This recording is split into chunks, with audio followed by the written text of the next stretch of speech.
Buongiorno a tutti da Bruno Pepi, oggi vi parlo di che cos'è la Bibbia? Risposta. La parola Bibbia viene dalle parole latine e greche che significano libro, un nome adatto, visto che la Bibbia è un libro per tutte le genti e per tutti i tempi. È un libro unico nel suo genere, senza paragoni. La Bibbia è composta da 66 libri. Sono inclusi libri contenenti leggi, come il Levitico e Deuteronomio, libri storici, come Esra e Atti, libri poetici, come i Salmi e l'Ecclesiaste, libri di profezia, come Isaia e Apocalisse, biografie come Matteo e Giovanni, e epistole, lettere formali, come Tito e Ebrei. Gli autori.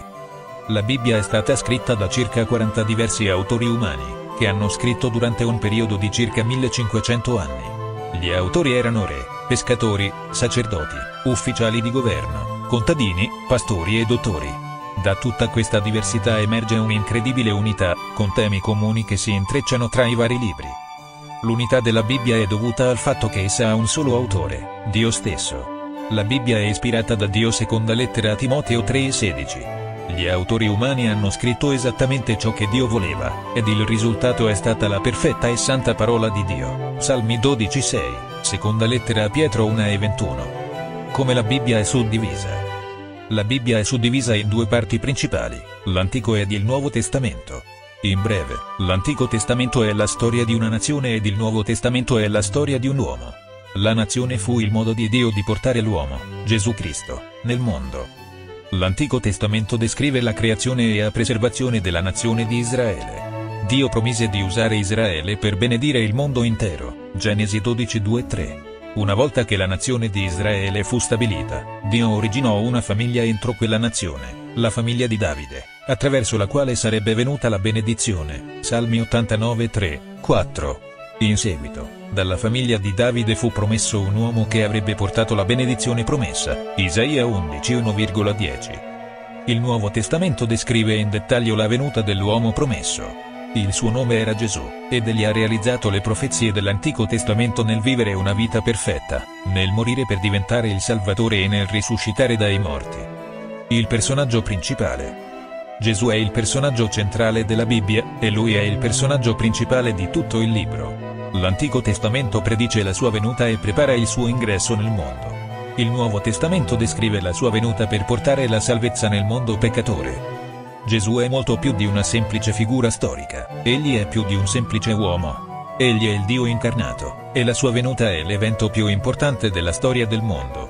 Dio stesso è diventato uomo per darci un'immagine chiara e comprensibile di chi lui è. Come è fatto Dio? Egli è come Gesù, in quanto Gesù è Dio in forma umana, Giovanni 1,14, 14,9. Un breve riassunto.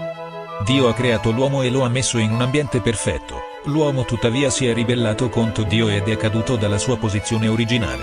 Dio ha posto il mondo sotto maledizione a causa del peccato dell'uomo, ma allo stesso tempo Dio ha messo in moto un piano per riportare l'umanità e tutta la creazione alla gloria originaria. Nel suo piano di redenzione Dio ha chiamato Abramo dalla Babilonia a Canaan, intorno al 2000 a.C. Dio ha promesso ad Abramo, al figlio Isacco e a suo nipote Giacobbe, anche chiamato Israele, che avrebbe benedetto il mondo attraverso un loro discendente. La famiglia di Israele emigrò da Canaan in Egitto, dove divennero una grande nazione.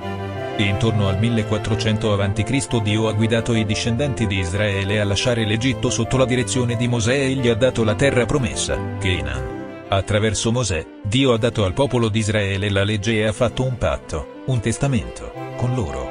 Se sarebbero rimasti fedeli a Dio e non seguendo le usanze idolatre delle nazioni circostanti, Dio li avrebbe fatto prosperare. Se invece avrebbero abbandonato Dio per seguire gli idoli, allora Dio avrebbe distrutto la loro nazione. Circa 400 anni dopo, durante i regni di Davide e di suo figlio Salomone, Israele si consolidò in un regno grande e potente. Dio promise a Davide e a Salomone che un loro discendente avrebbe regnato come re per sempre. Dopo il regno di Salomone, la nazione di Israele si divise. Le 10 tribù del nord furono chiamate Israele e durarono circa 200 anni prima di essere giudicati da Dio per la loro idolatria. Asiria conquistò Israele e portò la sua popolazione in cattività nel 721 a.C. Le 2 tribù del sud furono chiamate Giuda e durarono di più, ma alla fine anche loro girarono le spalle a Dio e i babilonesi li portarono in cattività intorno al 660 a.C. Circa 70 anni dopo, Dio nella sua grazia riportò un residuo dalla cattività nella terra promessa. Gerusalemme, la capitale, fu ricostruita intorno al 444 a.C. e Israele tornò ad essere una nazione. A questo punto si chiude la narrativa dell'Antico Testamento.